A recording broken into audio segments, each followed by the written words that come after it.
Welcome back to my YouTube channel. ನಾನಿವತ್ತು ಶಾವಿಗೆನ ಬಳಸ್ಕೊಂಡು ಶಾವಿಗೆ ಪಾಯಸ ಮಾಡೋದು ಹೇಗೆ ಅಂತ ತುಂಬ ಸುಲಭವಾದ ರೀತಿಯಲ್ಲಿ ತೋರಿಸ್ಕೊಡ್ತೀನಿ. ನೋಡೋಣ ಬನ್ನಿ ಫ್ರೆಂಡ್ಸ್. ಫಸ್ಟು ಒಂದು ಸ್ಟವ್ ಮೇಲೆ ಬಾಣಲಿ ಇಟ್ಬಿಟ್ಟು ಅದಕ್ಕೆ ತುಪ್ಪ ಸೇರಿಸ್ಕೊಂಡು ಶಾವಿಗೆ 2 ಕಪ್ಪಷ್ಟು ಶಾವಿಗೆ ತೊಗೊಂಡು ಹುರ್ಕೋತಾ ಇದ್ದೀನಿ. ಕೆಂಪಗಾಗೋ ಥರ ಹುರ್ಕೋಬೇಕು, ಇಲ್ಲಾಂದರೆ ಕೈಗೆ ಅಂಟ್ಕೊಳ್ಳುತ್ತೆ, ತಿನ್ನೋದಕ್ಕೆ ಚೆನ್ನಾಗಿ ಇರೋದಿಲ್ಲ. ಅದಕ್ಕೋಸ್ಕರ ಚೆನ್ನಾಗಿ ಬ್ರೌನ್ ಕಲರ್ ಬರೋ ಥರ ಹುರ್ಕೋಬೇಕು. ಇದಾದ ಮೇಲೆ ಅದೇ ಬಾಣಲಿಗೆ ಮತ್ತೆ 2 ಸ್ಪೂನ್ ತುಪ್ಪ ಹಾಕ್ಕೊಂಡು ದ್ರಾಕ್ಷಿ ಗೋಡಂಬಿನ ಹುರ್ಕೋಬೇಕು. ಇದು ಅಷ್ಟೇ ಕೆಂಪು ಹುರ್ಕೋಬೇಕು, ಸಿದೋಗಬಾರ್ದು.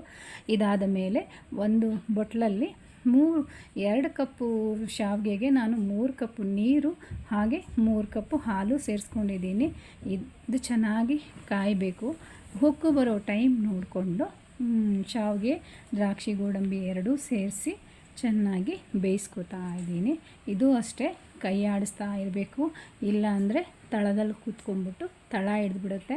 ತಳ ಹಿಡಿದ್ರೆ ಚೆನ್ನಾಗಿರಲ್ಲ, ಸೀದ ವಾಸನೆ ಬಂದ್ಬಿಡುತ್ತೆ. ಅದಕ್ಕೋಸ್ಕರ ಮಧ್ಯದಲ್ಲಿ ನಾವು ಕೈ ಆಡಿಸ್ತಾನೆ ಇರಬೇಕು.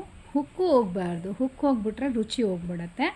ಅದಕ್ಕೋಸ್ಕರ ಹುಕ್ಕು ಹೋಗ್ದಂಗೆ ನಾವು ಲೋ ಫ್ಲೇಮಲ್ಲಿ ಸ್ವಲ್ಪ ತಾಳ್ಮೆಯಿಂದ ನೋಡ್ಕೋಬೇಕು. ಇದಾದ ಮೇಲೆ ರುಚಿಗೆ ಏಲಕ್ಕಿ ಪುಡಿ ಸೇರಿಸ್ಕೋಬೇಕಲ್ಲ, ಅದಕ್ಕೋಸ್ಕರ ನಾನು ಮಿಕ್ಸಿಯಲ್ಲಿ ಸ್ವಲ್ಪ ಸಕ್ಕರೆ, ಏಲಕ್ಕಿ, ಸುವಾಸನೆಗೋಸ್ಕರ ಸೋಂಪು ಸೇರಿಸ್ಕೊಂಡು ಚೆನ್ನಾಗಿ ಪೌಡರ್ ಮಾಡ್ಕೋತಾ ಇದ್ದೀನಿ. ಇದು ತುಂಬ ಹಲ್ಲಿಗೆಲ್ಲ ಸಿಕ್ಕುತ್ತೆ, ಅದೆಲ್ಲ ಚೆನ್ನಾಗಿರಲ್ಲ ಅಂತ ಹೇಳ್ಬಿಟ್ಟು ಪೌಡರ್ ಮಾಡಿಕೊಂಡು ಅದನ್ನು ಸೇರಿಸ್ತಾ ಇದ್ದೀನಿ. ಇದ್ರ ಜೊತೆಗೆ ಸಕ್ಕರೆ 3 ಕಪ್ಪು ಸಕ್ಕರೆಯನ್ನು ಸೇರಿಸಿ ಚೆನ್ನಾಗಿ ಬೇಯಿಸ್ಕೊತಾ ಇದ್ದೀನಿ. ಇದೆಲ್ಲ ಆದ ಮೇಲೆ ಈ ಟೇಸ್ಟ್ಗೋಸ್ಕರ 1-2 ಸ್ಪೂನ್ ಬಾದಾಮಿ ಪೌಡರನ್ನು ಕೂಡ ಸೇರಿಸ್ತಾ ಇದ್ದೀನಿ. ಬೇಕಾದರೆ ಕೋವಾ ಇಷ್ಟಪಡೋರು ಸ್ವೀಟ್ ಕೋವಾ ಸೇರಿಸ್ಕೋಬೋದು, ಅದು ಚೆನ್ನಾಗಿರುತ್ತೆ. ಅದಕ್ಕಿಂತ ನಾವು ಬಾದಾಮಿ ಪೌಡರ್ ಸೇರಿಸ್ಕೊಂಡ್ರೆ ತುಂಬ ರುಚಿಯಾಗಿರೋಂಥ ಪಾಯಸ ರೆಡಿ.